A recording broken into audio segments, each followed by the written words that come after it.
Magandang araw mga kakutsero. Ito na naman po ang inyong lingkod na si Jigs na magbibigay sa inyo ng giya ngayong araw ng Miyerkules.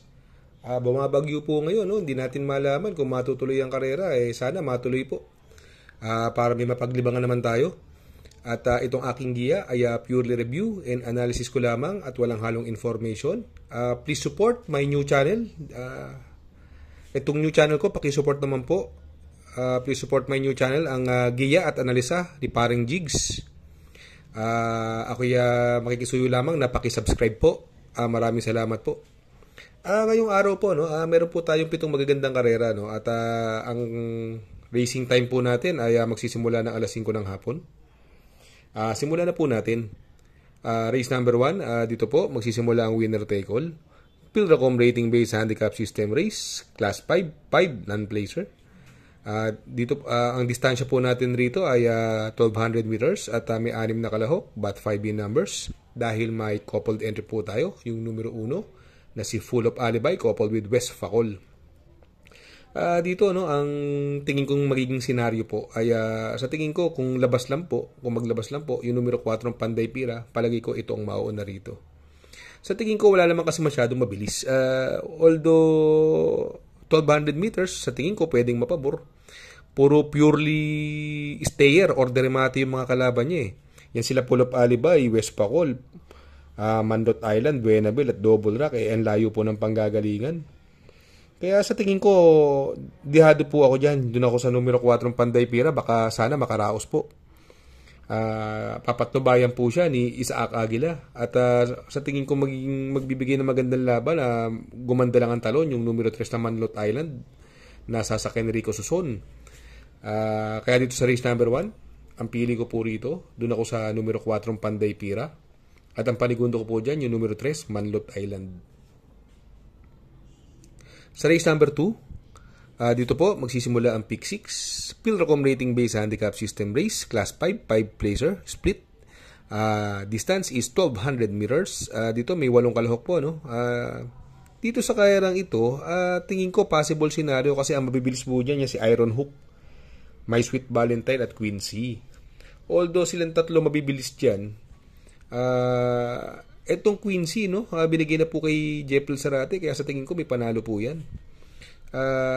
Medyo ayoko lang kay I Love Mati dahil maiksi ang distansya at ang pangit ng numero, nasa mababang numero at deremate siya, baka matabunan at hindi agad mailabas.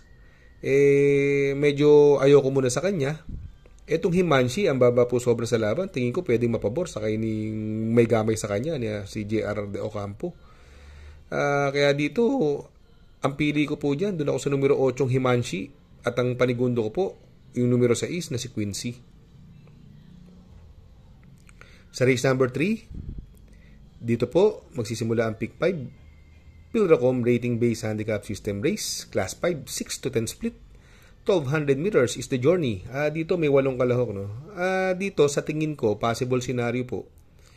Ang mga mabibilis po dyan, andyan po si Safe in the West, si Lady Liberty, si Lucky Fortune, yan medyo mabibilis po yan, at si Sirsia, nakakasabay po yan, no? Itong si Sirsia parang bumaba na po sa laban dito, no? Nasasakyan ni Isaac Aguila, no? Ang baba po sa laban. Itong si Clairvoyant, galing sa panalo yan, ang ganda rin po ng panalo niyan. Although si Safe in the West, ganun din, nanalo din po yan.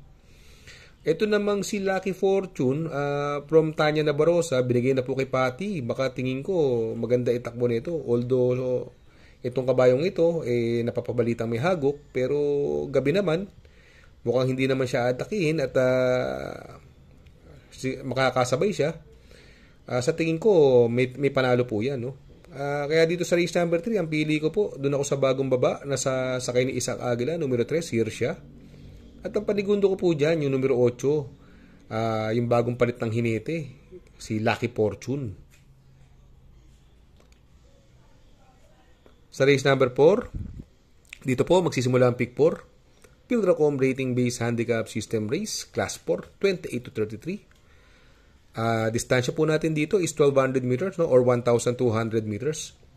Dito may 6 na kalahok but 5 in numbers. Dahil dito, but 2, 4, 6. But 7 in numbers dahil may coupled entry tayo. Yung numero 1, si Parisian Life, coupled with Attractive Force.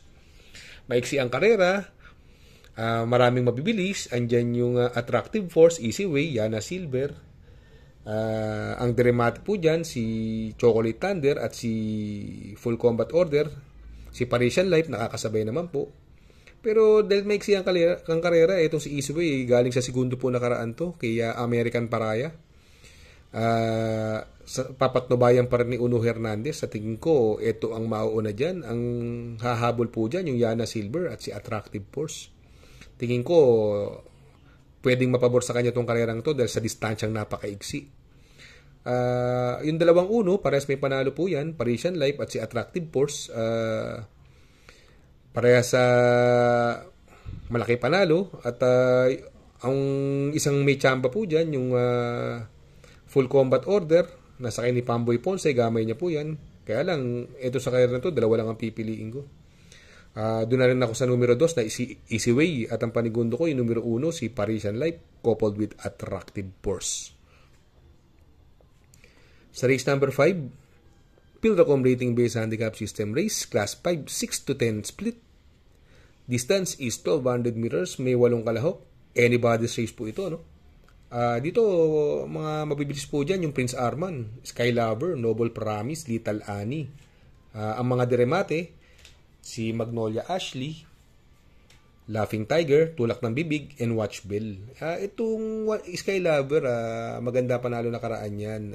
Tinalo po niya si Faiza, malayo po siyang nanalo. Kaya lang, sa tingin ko, mas mabilis ang eri ni Noble Promise sa kanya. Itong si Noble Promise, last run nito, na tersero po yan, si Noble Promise, na sasakyan pa rin po ni Jomer Storke. Kaya sa tingin ko, yan ang napupusuan ko dyan, si Noble Promise. Kung hahabol tong Skylover kay Noble Promise at sa tingin ko pwedeng rumimate rito yung numero 7 Tulak ng Bibig, no? Basta maglabas lang, no? Isaac Aguila, wala pang labas yan, si Tulak ng Bibig. Malaki po panalo niyan at siguro pwede ko isama rito. Binigay na kay Uno Hernandez from Christian Garganta yung numero 8 Watch Bell. Yan po magandang pang protection dyan, Watch Bell. Kaya dito sa race number 5 magtatatlo po ako rito. Medyo siguro kahit maganda ang panalo ni Skylover nung nakaraan, medyo ayaw ko muna sa kanya. At nagpalit din ng hinete from JT Pabilik to EL Blanca Flor. Dito muna ako sa numero 3, Noble Promise. At ang panigundo ko, numero 7, Tulak ng Bibig. At isasama kong pandiyado, numero 8, si Watch Bell. Sa race number 6, penultimate race, Pilracom Rating Based Handicap System Race. Class 4, 16-21 split. Distance is 1,200 meters. May 8 kalahok. Dito, possible scenario, no? Nakikita kong mga mabibilis yung AP Factor at Mr. Manilenial. Although, 1,200 meters ang karera. Sa tingin ko, pwedeng makachamba sa AP Factor dito, no? Yung October 14, napupunto to, no? Kung ilang beses in the money to, no? Si I Tell You, medyo naiiksian ako sa karera, although gamay ni Alvarez yan at medyo naisasabay, pero sa tingin ko medyo mabilis ang ero nitong karerang ito. Si Lucky Julia naman, naipanalo po ni Uno nakaraan yan. Ito, mababa sa laban, Mang Nano, may panalo po yan. Makibalita lang po kayo sa koneksyon. At ito namang si Sound of Silence, ito naman, lumaban naman to kila, last run, nakakwarto po yan, kila Runway 10, no? Si Sound of Silence, na sakay ni Rico Susun. Sa tingin ko, magandang diyado yan. Kaya dito sa karerang ito, no, ang pili ko po dyan, doon ako sa numero 1 AP Factor, na sasakyan na po ni King Flores. Ang panigundo ko po yung napupuntong numero 4, October 14, na sasakyan na may gamay sa kanya na ni Dan Camanyero. At isasama kong pandiyado yung numero 8, si Sound of Silence. Sa last and final race, race number 7, Pilracom Rating Based Handicap System Race, Class 5, 11-15 split. Distance is 1,400 meters. Dito may 12 kalahok, no? Another anybody's race. Dito ang mga may panalo po, yung Gojigo, Hiroshima, Buhayang Bato, Captain Det, Monument.